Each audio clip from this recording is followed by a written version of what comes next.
Okay, so today I'm going to show you how to make one of our favorite cookies. This is a walnut cookie.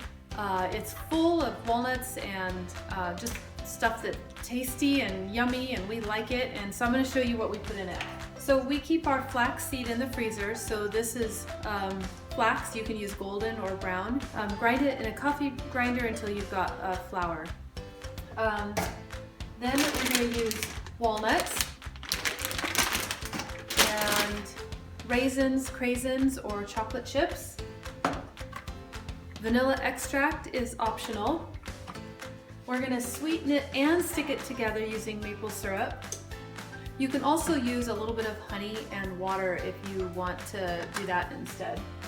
And then you can either make flour out of quick oats or old-fashioned oats. You just grind them up in a mix or blender kind of thing, or you can use the whole wheat pastry flour. So if you use the oats to make your flour, then grind them and then measure it. I probably have closer to 3 cups of walnuts in there instead of 2.5, but you know what? It's going to be fine, because if it's a little bit dry, I'm just going to add a little bit of water and it'll still turn out fine. And then I ground up my flaxseed, and I probably have closer to 1/2 cup instead of 1/3 of a cup, but again, it's going to be just fine. So with the walnuts, you want them to be fairly fine, almost like a flour. So I've got my mixture, and then I've gone ahead and put the raisins in and then poured the maple syrup on top. And if you find that these cookies are a little bit too sweet for you, just kind of use some maple syrup and add a little extra water to make your full 1/2 cup of maple syrup water mixture.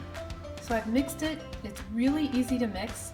I just used a spoon, and now I'm going to form them into balls. I'm going to get my hands a little bit wet to make the balls so that it doesn't stick all over.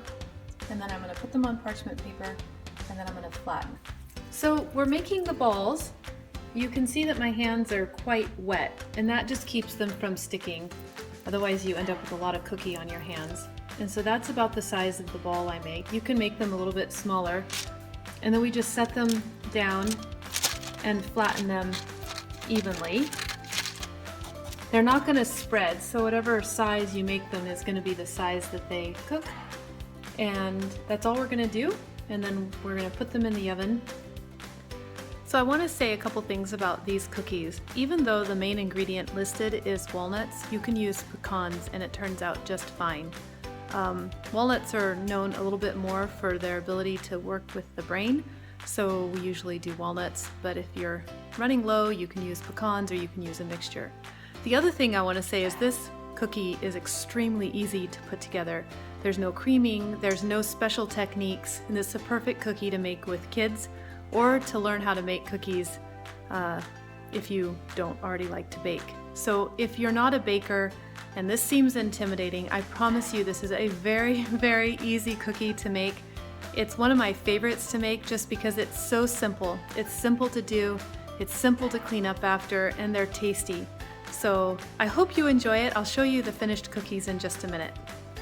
As you can see, they're just kissed with a little bit of golden on the edges. The underside's a little bit nice and toasty. You don't have to use parchment paper, but it sure makes a nice and easy cookie. I ended up with 20 cookies. That's just the size of cookie I tend to like. I ended up baking them for probably almost 20 minutes. After 12 minutes, I really keep an eye on them just because an oven can be so different. But that's them. They're all good to go. Tasty little guys. I'm going to go ahead and take them off and stick them on the rack to cool the rest of the way. But that's them. I hope you enjoy.